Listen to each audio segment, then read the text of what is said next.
Acendeu a luz. Senhoras e senhores, me botaram para trabalhar. Agora vai. Mas não tem ninguém. Cadê? Eu quero saber se os palestrantes cá estão. O doutor Eduardo Vasconcelos de Freitas cá está? Aham, boa. E o doutor Maurício de Garcia Bouze está? Então, pronto. E a chairwoman, doutora Goldete Pshiskulnich. Porra, não pode falar. Pshiskulnich. Pshiskulnich. Mas a senhora mestre de cerimônias aprendeu. Goldete, agora eu sou a mestre de cerimônias. Não, você é a chairwoman, eu sou a mestre de cerimônia. Somos finas. Se foi. Então, senhoras e senhores, se foi. Verdade que se foi. Tinha outro trabalho. Tinha, sim. Bom, eu tenho que falar no palco? Tá bom. Claro, em peruano. Bom, senhoras e senhores, vamos dar início à última parte da nossa tarde de hoje, do nosso evento. Então, vocês vão notar que os meus cabelos continuam iguais, a minha voz que mudou bastante. Mas, enfim, eu vou começar, mestre de cerimônias, eu vou começar, então, a nossa próxima palestra e, na sequência das atividades deste evento, assistiremos em seguida a palestra intitulada Viscosuplementação na osteoartrite, aspectos clínicos e regulatórios para a auditoria. Para esta apresentação, convido ao palco os palestrantes, Dr. Eduardo Vasconcelos de Freitas e Dr. Maurício de Garcia Bouze. Ali. O Dr. Eduardo Vasconcelos de Freitas é um médico ortopedista, especialista em cirurgia de joelho, médico do esporte, membro da SBOT, Sociedade Brasileira de Ortopedia e Traumatologia, da SBCJ, Sociedade Brasileira de Cirurgia de Joelho, e da SBME, Sociedade Brasileira do Exercício e do Esporte. Eu não vou nem dizer quantos quilômetros eu andei de manhã. Caiu. O doutor Eduardo, ele é mestre pela Unifesp, professor de medicina na Universidade Estadual do Ceará e preceptor do Serviço de Ortopedia e Traumatologia do Hospital Geral de Fortaleza, aqui do Ceará. Ele é médico do Sporting, aqui do Ceará, e é da diretoria da SBOT Ceará no período de 2024 a 2025. Por sua vez, o Dr. Maurício de Garcia Bouze é um médico especialista em medicina de família e comunidade. Ele tem formação em auditoria em saúde e é mestre em epidemiologia. Ele atua como consultor em regulação da saúde e ciência de dados, tem uma sólida experiência de auditoria prospectiva, já tendo atuado em diversas operadoras de saúde suplementar nos últimos 18 anos. Ele é médico auditor na Secretaria de Estado da Saúde desde 2011 e é membro titular da Câmara... é de Santa Catarina. E é membro titular da Câmara Técnica de Auditoria em Saúde do CREMESC. Então, com a palavra, a doutora Goldete.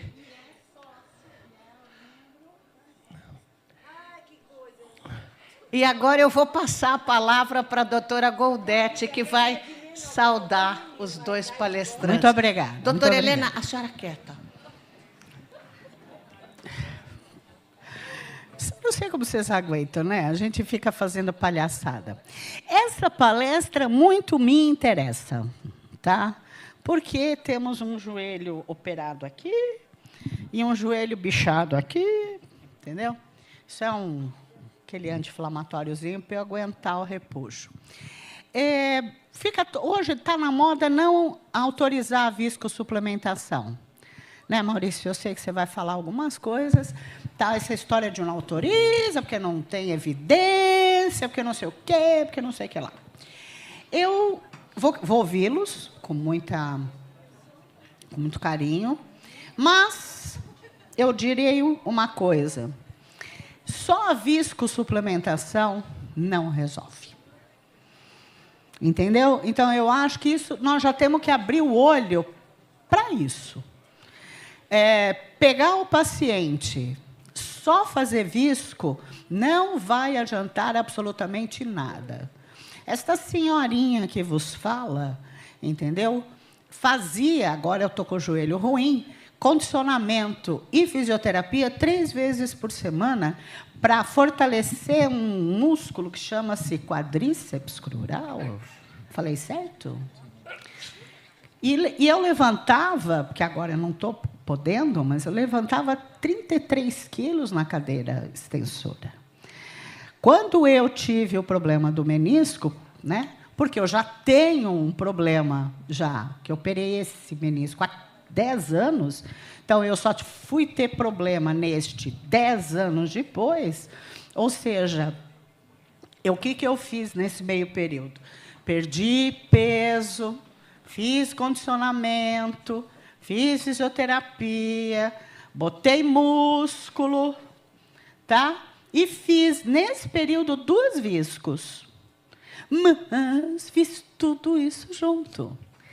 Senão, com certeza, o menisco direito teria lesionado muito tempo antes do que 10 anos. Vocês concordam comigo? Então, essa vai ser a mensagem. Então, porque a gente vê, não funciona, gente, mas não isolado, e não para casos que não têm uma indicação precisa. É por isso que nós vamos ter que repensar como nós estamos encarando a viscosuplementação, como ela está sendo indicada e como ela está sendo liberada nas nossas operadoras. Vocês combinaram quem vai primeiro? Sim. Então, por favor. Obrigado. A doutora já antecipou aí boa parte da minha aula, obrigado. Não faz isso, eu só dou a chance. Assim, o senhor não, mas está escrito aqui, tem Recife? slide, ó. Não, sou daqui de Fortaleza. De Fortaleza. Sou daqui. Fortaleza ou é Ceará? Eu sou Ceará, sou médico do Ceará, não, inclusive. Não, futebol, meu bem. Ceará. Eu trabalho no Ceará, eu sou médico do Ceará, inclusive. É do Ceará? Do Ceará, do time. É da 2ª divisão também? Um clube, você não prestou atenção na apresentação. Está na mais Série B? respeito com o meu time. Tá Série A. Está na Série A, e estamos em 5º lugar, eu acho. Mas está na Sul-Americana? Não estamos.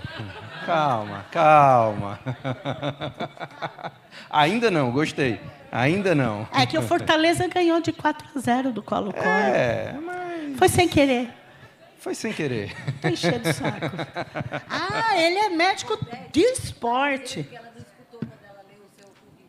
Foi. Não, eu ouvi, mas eu não entendi. Foi. Vasco? É bem que eles contratam um locutor que não sabe falar. É isso que dá. Aqui é Corinthians, não é de Vasco. Que Vasco? Aqui é Corinthians.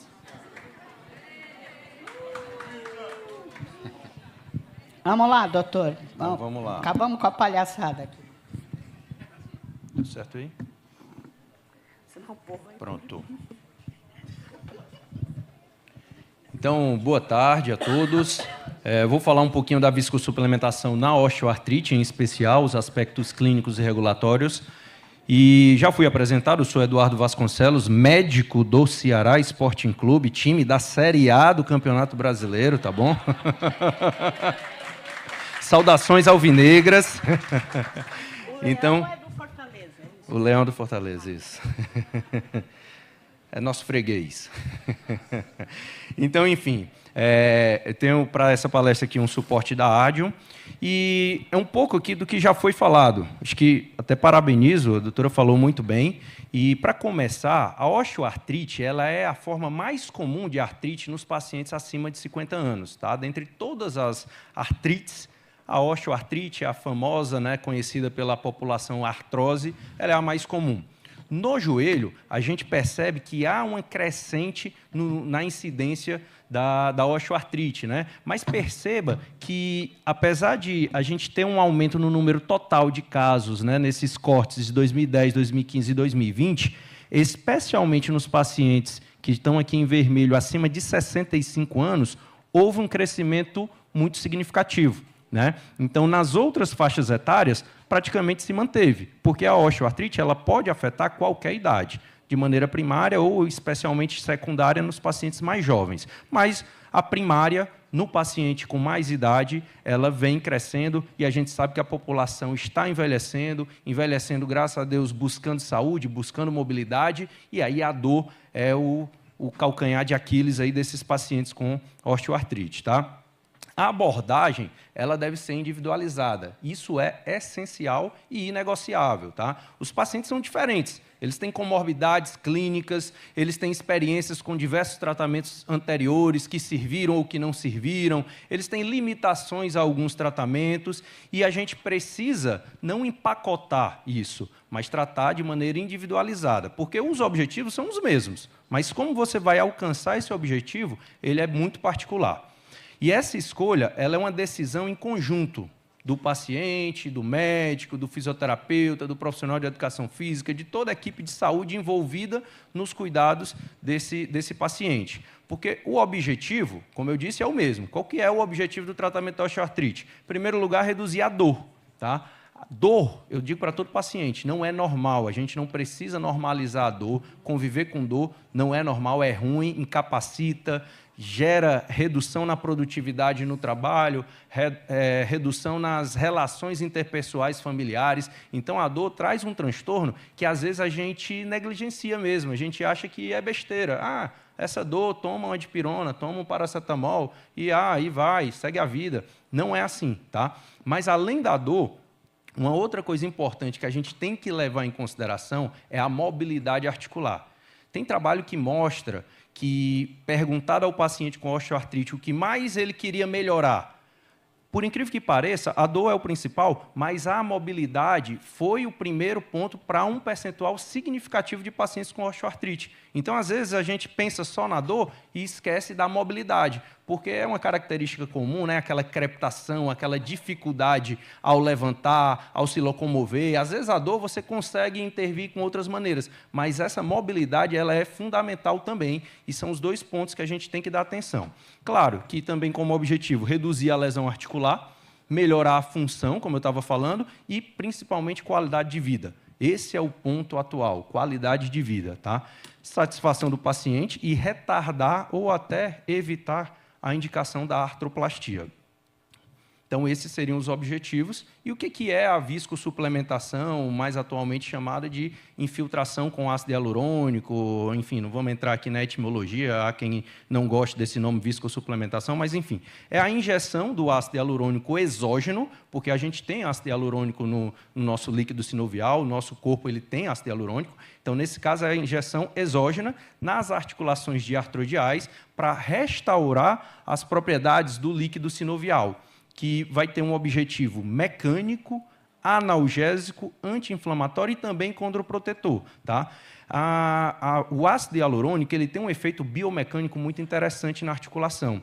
E ele tem um comportamento de um líquido não newtoniano. Isso é muito interessante. Por quê? Quando você está em baixa velocidade, andando, o ácido hialurônico ele tem a capacidade de uma viscosidade maior. Então, ele vai literalmente lubrificar a articulação, melhorando a mobilidade, diminuindo o atrito, a crepitação. Mas quando você submete a articulação a um estresse mecânico maior, por exemplo, numa corrida, em maior velocidade, num pulo, ele tem um comportamento não newtoniano, que quer dizer que ele vai se comportar de maneira diferente para estímulos diferentes. As moléculas do ácido hialurônico se alinham de tal maneira que, no impacto mais brusco, ele consegue inibir, diminuir, reduzir o estresse mecânico. Então, numa corrida, num salto, subir dessa escada que tem uma pressão mais brusca, ele não vai ter esse papel de lubrificação, e sim de proteção. Então, você consegue, dessa maneira, ter uma proteção da cartilagem, que já é uma cartilagem já degenerada, mais frágil. Então, isso é importante. Analgésico e anti-inflamatório, porque ele, por essa redução do atrito, ela vai reduzir o processo inflamatório na articulação. E isso, consequentemente, redução da dor. Tá? Percebam a diferença na composição do líquido sinovial entre um paciente jovem e um paciente com osteoartrite. O peso molecular tem uma queda expressiva aí de 3 vezes o valor considerado normal num joelho saudável. A elasticidade cai bastante e a viscosidade também. Então, quando a gente faz a infiltração com o ácido hialurônico, a gente está tentando trazer esse líquido sinovial do paciente com osteoartrite para um joelho com um líquido sinovial mais saudável e conferir essas propriedades mecânicas da articulação. E a gente sabe que existem diferentes formulações, né, de ácido hialurônico no mercado, de alto, de intermediário, de baixo peso molecular. E isso é muito importante quando a gente vai falar em autorizar um ou outro, porque a gente sabe que os efeitos vão ser completamente diferentes. Tá? Os trabalhos mostraram que o alto peso molecular ele tem um tempo de permanência na articulação maior e confere uma maior analgesia. A viscosidade é outro ponto que também tem que ser levado em consideração. Um ácido mais viscoso, ele tende a ter essa propriedade mecânica melhor do que um menos viscoso. Então, além do peso molecular, a viscosidade do produto deve ser levada em consideração durante a escolha e eventual padronização, né, de um produto. Qual que é a indicação clássica aí da infiltração com ácido hialurônico? É basicamente dor no joelho, por osteoartrite, na falha do tratamento conservador não farmacológico. Então, aqui, como foi dito pela senhora, olha só, está escrito aqui, eu não escrevi agora não, tá? O tratamento conservador não farmacológico. E uso de medicações simples, né, como paracetamol, adipirona. Eu sempre digo para o paciente o que foi dito. O tratamento são 3 pilares. Primeiro e mais importante, não sou eu que estou dizendo, é a literatura, controle de peso. Os trabalhos mostram que a redução no peso é isoladamente o fator principal para reduzir a dor da osteoartrite. Segundo, o fortalecimento muscular. E terceiro, as medicações.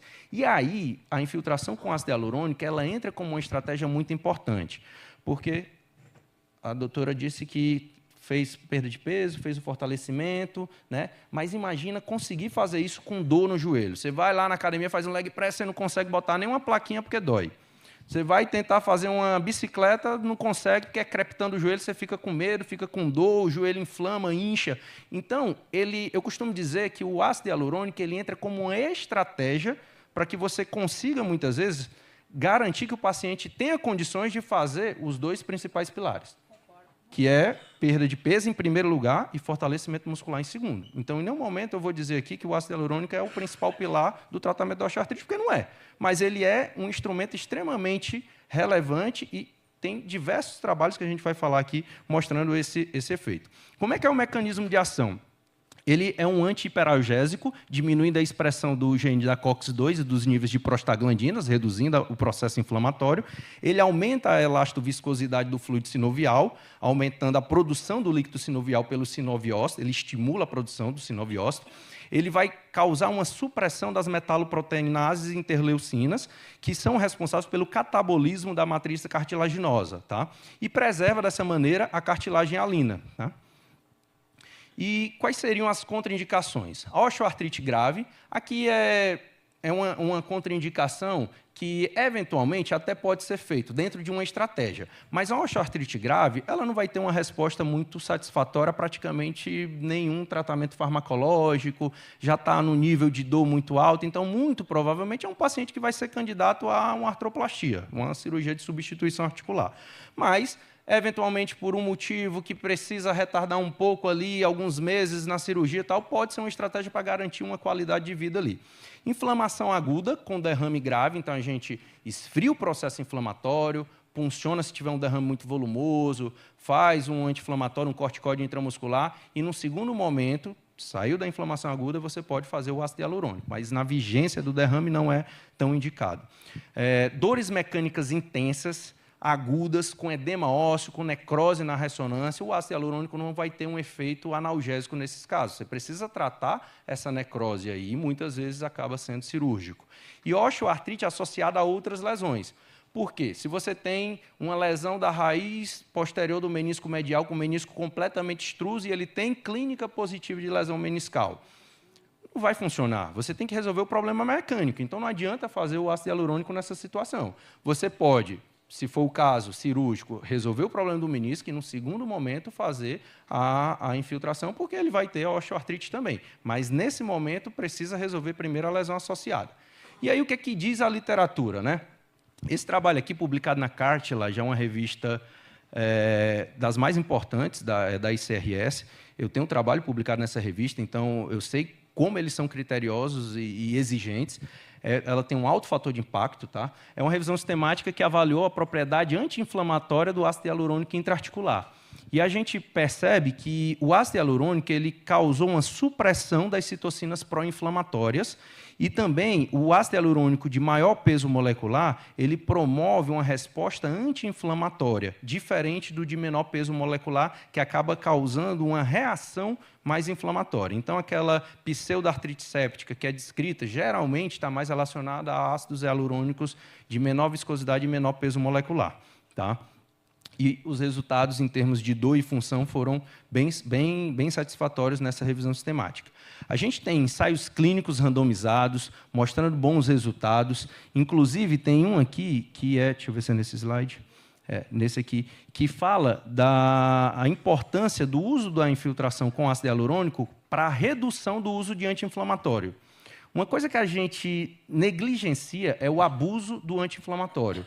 O anti-inflamatório já foi a terceira principal causa de morte nos Estados Unidos associado a sangramento gastrointestinal. Não sei se vocês sabiam desse dado, mas na década de 90 ela já chegou a matar mais do que... Ela perdia para o HIV, depois o HIV foi controlado e mortes por condições cardiovasculares, depois vinha o abuso do anti-inflamatório. Então, a gente está envelhecendo, a nossa população está envelhecendo, e o anti-inflamatório usado indiscriminadamente, ele vai trazer um custo muito maior para as operadoras, com gastrite, com úlceras, sangramentos, internações, problemas renais, né? Os nefrologistas adoram a gente ortopedista, né? Porque a gente gosta do anti-inflamatório. Então, tudo isso tem que ser levado em consideração. A gente consegue indiretamente reduzir o custo, melhorando a qualidade de vida, porque a gente reduz problemas associados. Tá? A gente tem também várias meta-análises e revisões sistemáticas, e uma que eu chamo a atenção, que eu vou falar aqui do consenso da AUS, é que a AUS ela não dá suporte ao uso do ácido hialurônico, isso é interessante. Mas a gente tem vários outros trabalhos aqui, essa revisão sistemática com 3 ensaios clínicos mostrando que houve uma redução da dor comparado com o placebo. Essa outra revisão aqui com 7 ensaios clínicos, 6 séries de casos, também mostrando uma melhora da funcionalidade, além da melhora da dor. Tá?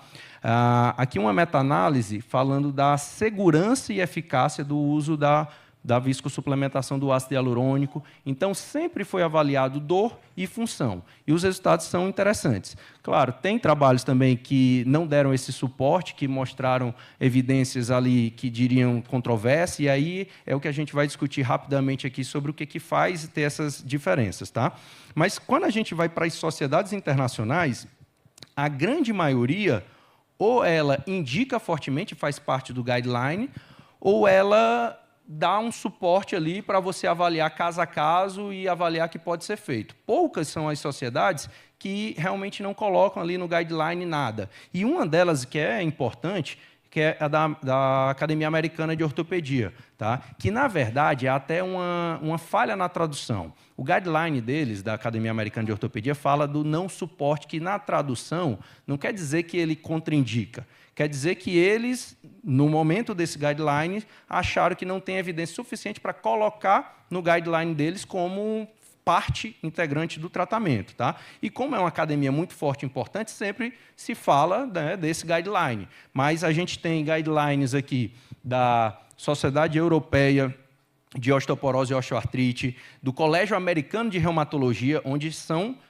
parte do guideline a infiltração com ácido hialurônico. Academia de Medicina de Família, Academia Americana, tá? Academia Australiana de Ortopedia, todas essas sociedades reconhecidas internacionalmente têm nos seus guidelines do tratamento da osteoartrite a infiltração com ácido hialurônico como parte do tratamento. E por que tem essa divergência? Primeiro, porque os estudos são muito heterogêneos, a característica populacional, não dá para a gente comparar a população do Brasil com a população dos Estados Unidos, modalidades de intervenção também, a duração de segmento e tratamento, diversos resultados são avaliados, às vezes eles querem avaliar um monte de coisa e aí não conseguem focar no principal, que é dor e a função da articulação. E limites considerados satisfatórios, porque isso é importante. Quem sente uma dor numa escala EVA de 0 a 10, nota 7, nota 8, e faz um ácido hialurônico que tem uma melhora, uma redução da dor, que era 7, 8, para nível 4 e 5, é uma redução de 50% da dor. A gente não tem noção do quanto isso é benéfico. Ah, mas ainda está dor. Sim, está com dor, mas ela sentia muito mais. Isso consegue dar condições do paciente se encorajar a perder peso, a fazer uma atividade para fortalecimento muscular. Então, essa estratégia ela tem que ser avaliada caso a caso, tá?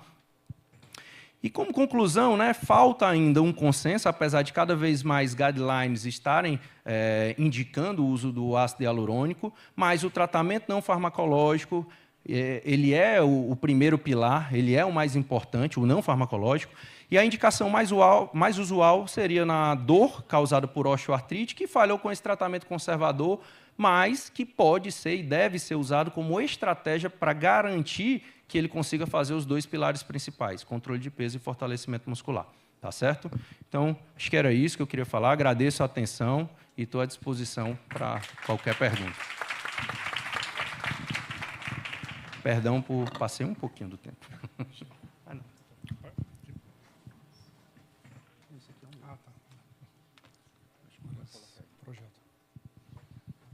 Bom, boa tarde a todos. Desafio aí de falar no finalzinho do dia, já com pouca paciência, né? Mas vamos ver se a gente consegue contribuir um pouquinho, complementar então a fala do Dr. Eduardo, falar um pouquinho daí como médico auditor, né, para auditores, né? Vamos falar sobre, né, o que o auditor então precisa saber sobre viscosuplementação. Eduardo, ficaste com o pointer? Ah, tá. Vamos ver se esse aqui vai. Aqui. Não, voltou. Verde. Aqui. Vamos ver. Próximo. Aqui.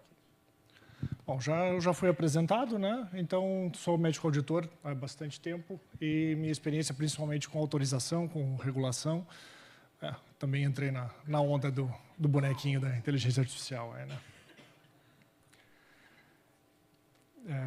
Vamos lá. Eu também vamos lá. Também estou aqui a convite da Adium, proporcionando a participação nesse congresso, agradecer pela oportunidade.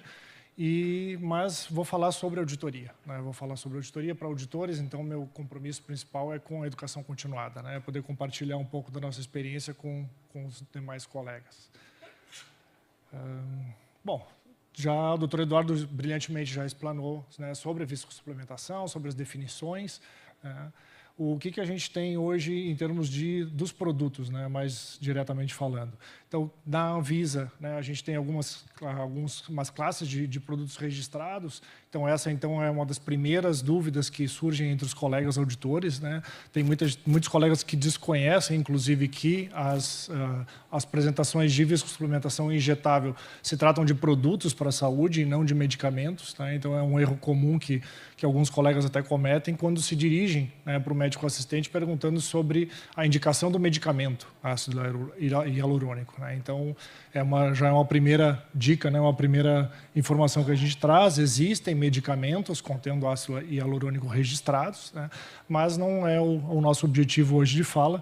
Ou a gente vai abordar mais sobre os produtos injetáveis, que tem apresentações específicas para a área da dermatologia, da oftalmologia, até da urologia também, né? E nós vamos nos concentrar na infiltração intraarticular no uso, né, ortopédico, para dor. Vamos lá. Próximo. Então, em termos de procedimento, né, a viscosuplementação, a injeção intraarticular, né, normalmente ela vai estar codificada, né, presente no rol da ANS, nas tabelas de classificações, como infiltração de substância em cavidade sinovial ou como punção articular terapêutica, né, a infiltração. Começo falando sobre o SUS. Sou auditor do SUS também. E, então, assim, lá em 2014, então já se vão 10 anos, a Conitec avaliou a incorporação do Ilano GF20 para uso intraarticular para o tratamento de dor.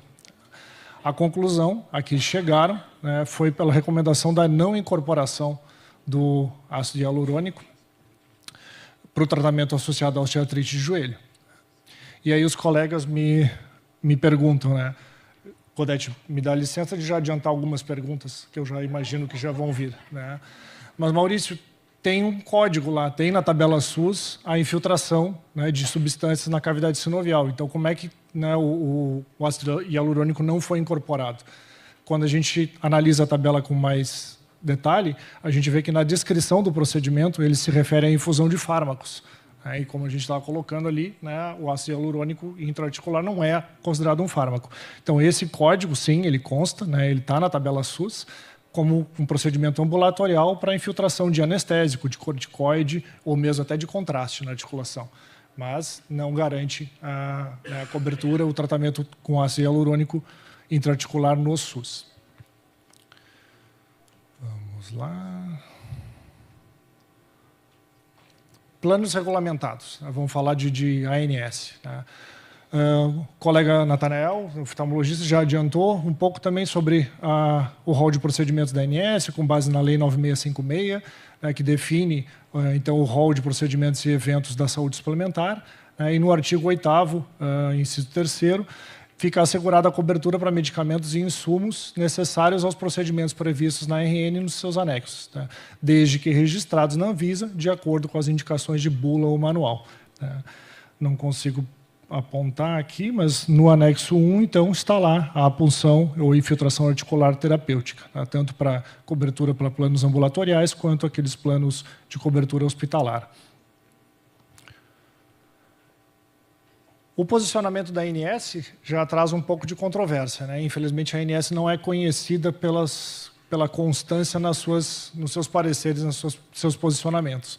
Então, eu trago aqui uma resposta de uma denúncia de uma beneficiária de plano de saúde que questionou, fez uma reclamatória pela negativa de cobertura que ela recebeu para a viscosuplementação de joelho com ácido hialurônico. Tá? E a conclusão dessa resposta, dessa análise pela ANS, é que, no que tange ao procedimento então supracitado, a regra é da não obrigatoriedade de cobertura.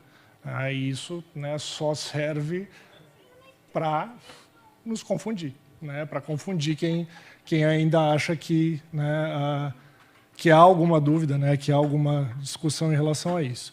E aí eu trago também duas avaliações de modificação, né, de incorporação de tecnologia ou de modificação de DUT, de diretriz de utilização, né, realizados pelo CoSaúde, e em que a conclusão, né, eles já no próprio cabeçalho, eles já colocam ali que não há necessidade da inclusão da viscosuplementação, de um procedimento novo no rol, porque ele já é um procedimento previsto. Né? A punção e infiltração, como a gente mostrou, já está incorporada, já está prevista, né? E não há necessidade também, né, nessa outra consulta, eles viram que, por se tratar de uma tecnologia já incorporada no rol, não há necessidade de qualquer tipo de adendo ou de restrição em termos de uma diretriz de utilização, por se tratar, então, já de um procedimento previsto. Tá? Então, o entendimento predominante é de que não há sustentação para uma negativa regulatória da viscosuplementação enquanto infiltração intraarticular, desde que seguidos os preceitos, ali, as definições da RN 465, ou seja, ele precisa ser prescrito por um médico ou por um cirurgião dentista, ele tem que ter sido indicado para aquelas indicações previstas na bula, né, nas instruções de utilização registradas na Anvisa, e que ele seja executado por um profissional de saúde habilitado para sua realização. Tá? Aí outra pergunta. Né? Então tem que autorizar todos, né? Se chegar a autorização, tem que autorizar todas. Não. Né? Como o doutor Eduardo também explicou, né, não são todos os casos em que tem uma indicação técnica, né, que o paciente realmente vai se beneficiar. Aí, infelizmente, no nosso dia a dia, a gente se depara com muitas solicitações que a gente fica em dúvida, que a gente realmente não entende, né, eu digo dúvida educadamente, né, que a gente não entende por que aquele medicamento ali, que a viscosuplementação está sendo indicada. Tá? Então, a gente tem sempre, né, o acesso ao médico assistente para entrar num consenso, fazer uma discussão técnica em relação a isso. Tá? E a própria ANS também, desde 2017, nos propicia o instrumento da junta médica, né, para dirimir eventuais divergências técnicas quando não é possível chegar nesse consenso, no acordo com o médico assistente. Então, a gente tem esse instrumento regulatório previsto, né, quando os casos a gente não consegue evoluir. Aqui eu apresento algumas das opções disponíveis dos registros, né, que estão existentes na Anvisa, os diversos produtos registrados, para fazer um destaque em relação a essa questão das indicações. Tá? Alguns desses produtos trazem claramente, né, uma indicação muito precisa e muito restrita, tá? Como, por exemplo, a osteoartrite do joelho. Tá? Já outras instruções de utilização vão abrangendo outras indicações. Tá? Não só para a articulação do joelho, agora a minha miopia me prejudica, mas também para outras articulações sinoviais, mas associado ainda com a artrose. Tá? Até aqui está fácil, né? Mas e quando a instrução de utilização menciona, né, não só o joelho, mas o quadril, o tornozelo, o ombro, metacarpo, temporomandibular, né, cirurgiões bucomaxilofaciais têm utilizado as injeções de ácido hialurônico também nas patologias temporomandibulares. E assim a gente segue com outras modalidades de indicação aí que vão ampliando cada vez mais as possibilidades terapêuticas, né? E aí então vai deixando um pouco mais difícil de fazer aquela negativa regulatória. Né? A gente vê, infelizmente, eventualmente, um determinado produto sendo utilizado fora das instruções de utilização, fora daquelas indicações previstas, mas aí esses casos são fáceis de negar como off-label, né? Como não previsto pelo próprio fabricante. Agora, frente a algumas dessas instruções de utilização, aí fica realmente só na divergência técnica para a gente conseguir segurar um pouco aqueles casos não tão usuais. Desculpa se eu corri um pouquinho, mas eu até tinha deixado esse aqui como um off-topic. Né? Existe um produto, né, que é o SportVis, que ele está destinado à injeção extra-articular. Né? Então, também é uma outra possibilidade, né, que está registrado, tá, para infiltração, a injeção periarticular. E também há essa previsão, existe a punção extra-articular diagnóstico-terapêutica, prevista lá no anexo 1 da RN 465. Então, chegamos também à conclusão de que também se trata de um produto de um tratamento com cobertura contratual, restando sim a indicação técnica, né? Para quais indicações realmente seria benéfico esse produto, né? Mas isso fica só como uma curiosidade aqui, como um extra. Tá? Vamos lá. Opa. Volta. Eu falo ou você fala? Desculpa se eu corri, mas eu queria deixar realmente tempo para a gente poder conversar, para a gente tirar algumas outras dúvidas. Né? A Goldete vai explicar agora essa parte final aqui.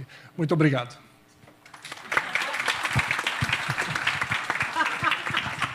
Todos estão convidados para o nosso congresso. Eu só quero deixar claro que, com o médico do esporte falando de joelho, correr é perfeitamente adequado.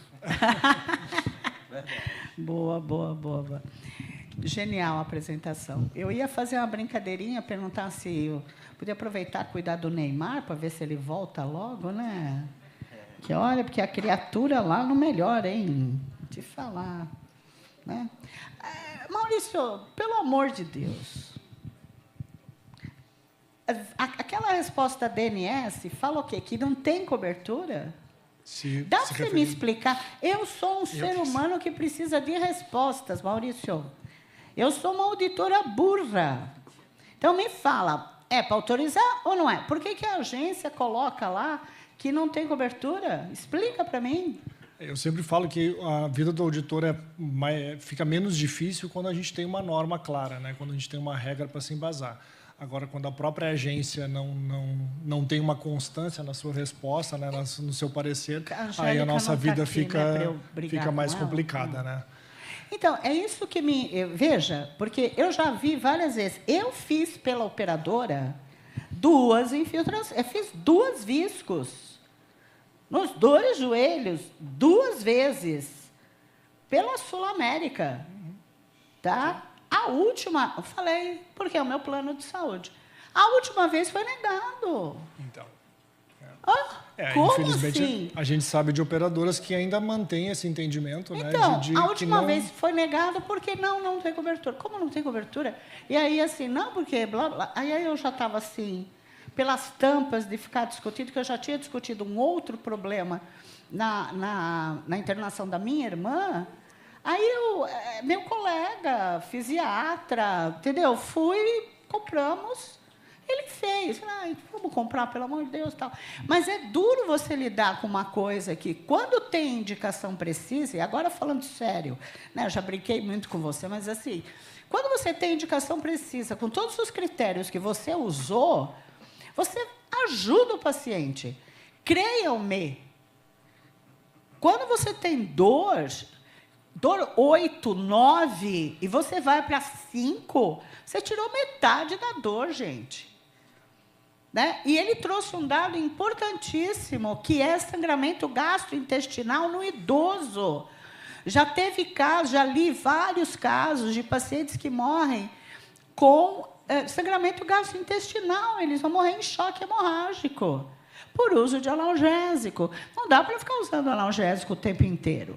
A gente entende que você tem que dar outro tipo de solução, mas, né, dentro de critérios. De repente, é o que você falou. Você dá uma melhorada para o paciente ir atrás da parte não medicamentosa. É fácil? Não. É gostoso? Não. É divertido? Não.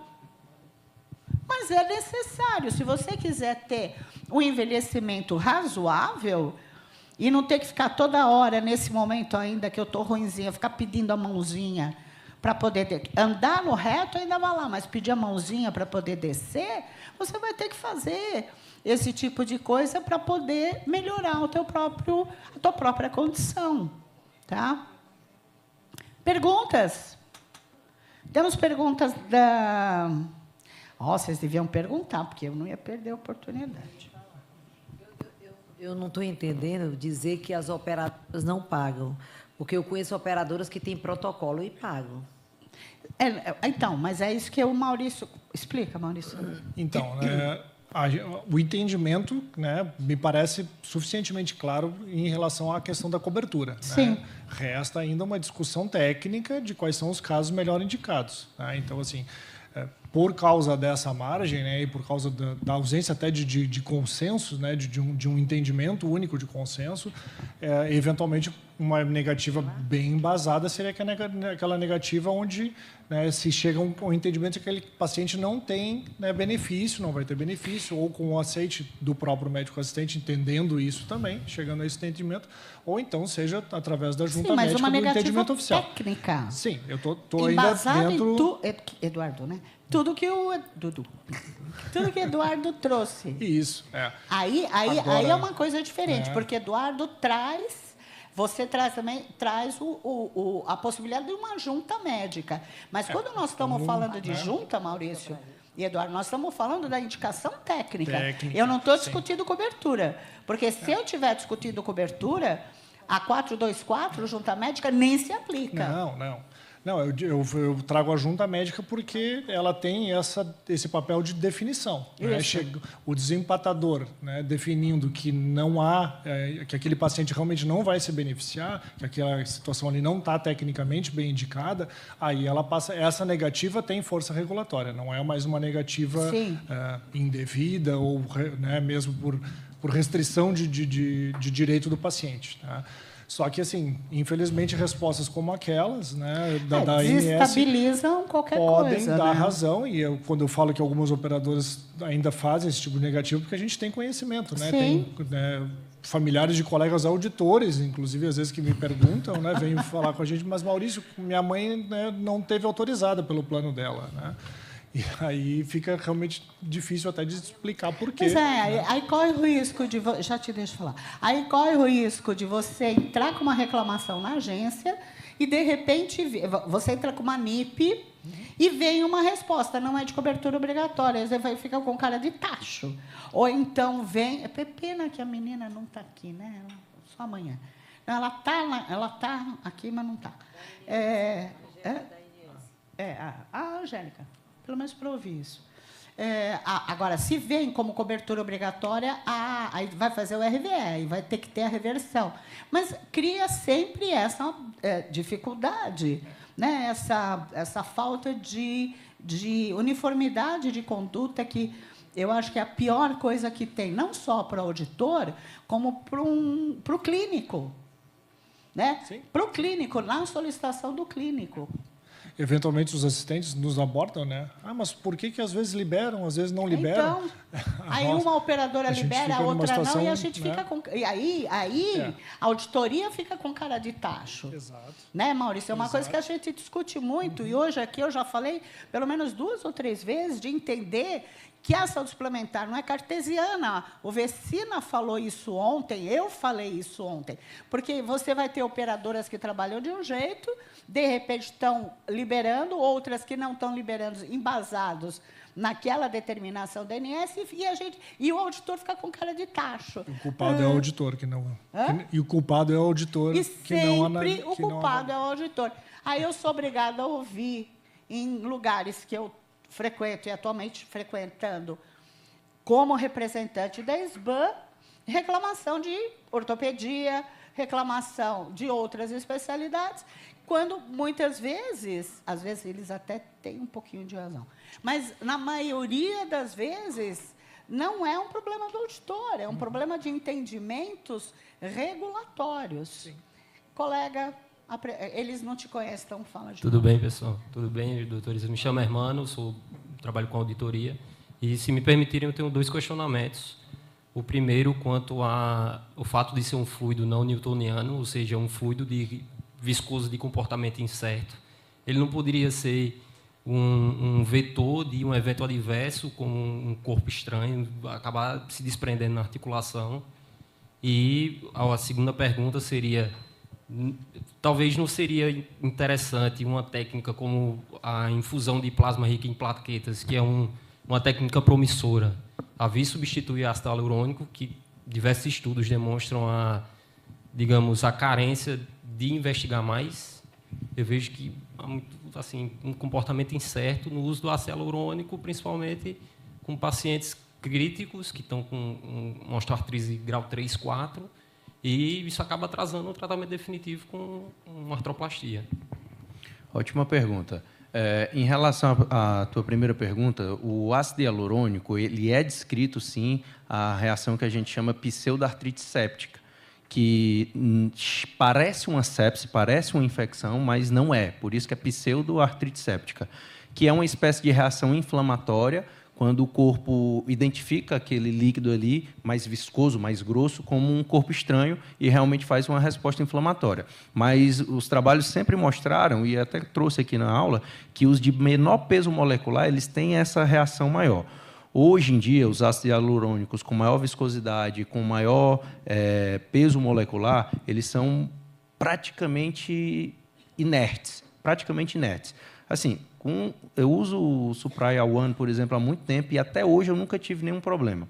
Para falar a verdade, eu tive 2 casos na vida de pseudartrite séptica. Um foi um paciente que ele trouxe um ácido hialurônico que eu não lembro nem qual era um de baixo peso molecular que eu nunca tinha ouvido falar, ele insistiu para eu fazer, fiz, no outro dia ele voltou com um derrame volumoso absurdo, e outro foi um paciente de um outro colega, que eu não sei qual foi o ácido hialurônico que ele usou, mas chegou para mim, e aí realmente até eu fiquei pensando que podia ter feito uma infecção mesmo, botei no centro cirúrgico, lavei tudo, cultura e tal, mas não tinha nada bacteriano.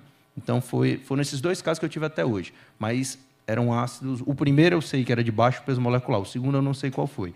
Mas paciente meu, caso meu, até hoje, graças a Deus, nunca tive. Mas é descrito. Tá?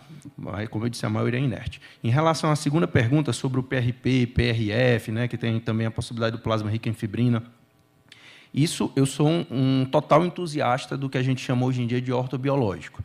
E o ácido hialurônico ele já é enquadrado como um ortobiológico por muitos cientistas, muitos estudiosos. O que eu vejo, vendo a literatura, é que tem alguns trabalhos que compararam o uso do corticoide, do placebo, do ácido hialurônico e do PRP. E a gente tem uma variabilidade de resultados bem interessante, sempre mais favoráveis ao ácido hialurônico e o PRP do que corticoide e placebo. Não, corticoide e placebo eu até entendo. E os resultados do PRP são fantásticos, E uma associação dos dois, tem vários trabalhos que demonstraram resultados potencializados, porque o ácido hialurônico ele funciona como um scaffold para as células, né? Não tem uma tradução em português, mas o scaffold é como se fosse uma rede de sustentação para as células, ali, para o plasma ali, impregnar, e ele impregnar no tecido, aumentando a superfície de contato, potencializando o efeito anti-inflamatório, o efeito regenerativo do plasma. Então, eu entendo e vejo vários trabalhos mostrando esses resultados, que a associação tem um efeito mais benéfico. Mas o PRF, o PRP é bem promissor e tem vários trabalhos com excelentes resultados. Eu faço. Estados bons. A gente lá no Ceará, a gente faz o PRF, porque então, quando ele fala lá no Ceará... no time, Eu estou no Ceará. É o time. No clube. Eu não estou tão lá no doida clube. Assim. No time. A gente tem um problema com o PRP, pelo Conselho de Medicina, ele veta o médico fazer o PRP. Ele entende que tem manipulação celular, mas o PRF não tem. Então, tem essa diferença, a gente faz o PRF. E a nossa casuística lá reduziu em 40% o tempo de retorno ao esporte para lesão muscular. Para lesão muscular? Para lesão muscular. Vai fazendo Neymar. Manda ele vir aqui para a gente tratar. Manda ele vir aqui para o Ceará tratar. O ano que vem a gente conta o que aconteceu, porque eu vou fazer no meu joelhinho. O que, o PRP? Eu sei, eu vou deixar ela falar um segundo. Eu vou fazer, então, depois eu conto para vocês se eu conseguir postergar a minha prótese. Eu fiz na minha mãe. Eu fiz na minha mãe. Eu fiz associado, o ácido hialurônico teve uma boa resposta. Vamos ver como é que vai ser a resposta. Eu vou fazer uma pergunta meia bobinha. Você faz também, né, Maurício Visco?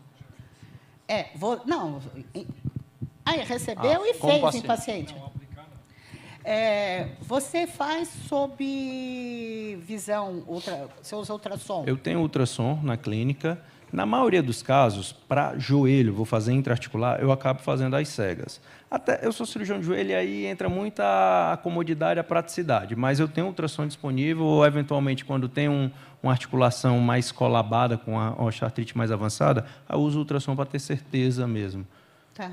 Tem cobrança de ultrassom em aplicação de Visco, Maurício? Não me recordo, não é usual. Não, hein, gente? Não? Não. Geralmente já estão aí? Guiado por ultrassom. Calma. Guiado ou não por ultrassom. Isso, sim. Poderia ser, haveria cobertura. É pulsão guiada ou não? Né? Tá, porque já me perguntaram muito isso, se usa ou não usa. Sim. Tá. Por favor, senão vou apanhar. As duas estão aqui já. Tudo bem, Goldete. Sou Juliana, sou do Rio de Janeiro, enfermeira. Uma pergunta para o Eduardo. Eu acho que a questão da cobertura ela está muito disseminada e bem divulgada entre os auditores. Mas eu acho que a questão da negativa está muito ligada à questão do protocolo, da indicação, à escolha da droga, e eu queria saber da recorrência, porque a gente tem uma continuidade e uma reaplicação muito grande. Isso. Então, a negativa ela não está na solicitação inicial, ela muitas vezes está na continuidade, porque o tempo de reaplicação ele às vezes está fora daquilo que está na bula. Eu queria ouvir sua opinião. Bom, vamos lá. Os trabalhos é um dos pontos que dá muita divergência até nos guidelines, né? Porque variam, em média, de 6 a 12 meses. É um tempo muito grande. Então, responder essa tua pergunta com precisão é difícil. Tá? O que é que eu considero? Resultado com que duração de menor de 6 meses, eu acho que não vale a pena repetir. Ou mudar a marca, 6 meses. Abaixo, o paciente melhorou ali por 2 meses, 3 meses, 4 meses. Cara, ou muda a marca, porque tem trabalhos que mostraram que a mudança de marca, na verdade, não é a marca, é o peso molecular, a viscosidade. Mudar traz um resultado diferente. Então, ou você muda o produto, ou você não repete.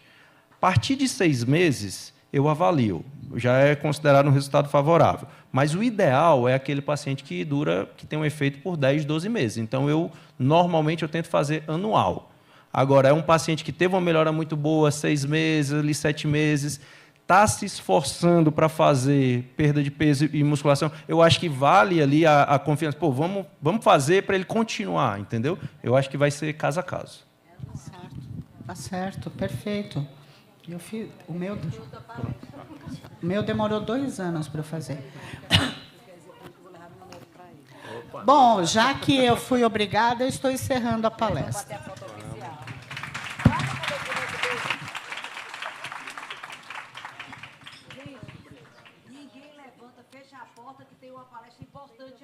Adorei. Simpática, viu? Adorei. Você também. Vocês da Unimed Fortaleza, vocês de São Paulo, vocês aí do Fecha a Porta.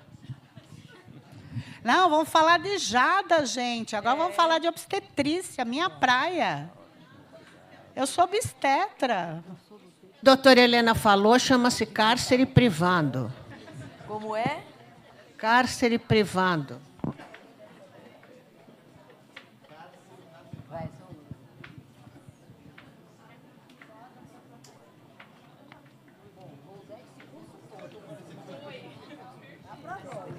Já para nós, a torcida do Flamengo.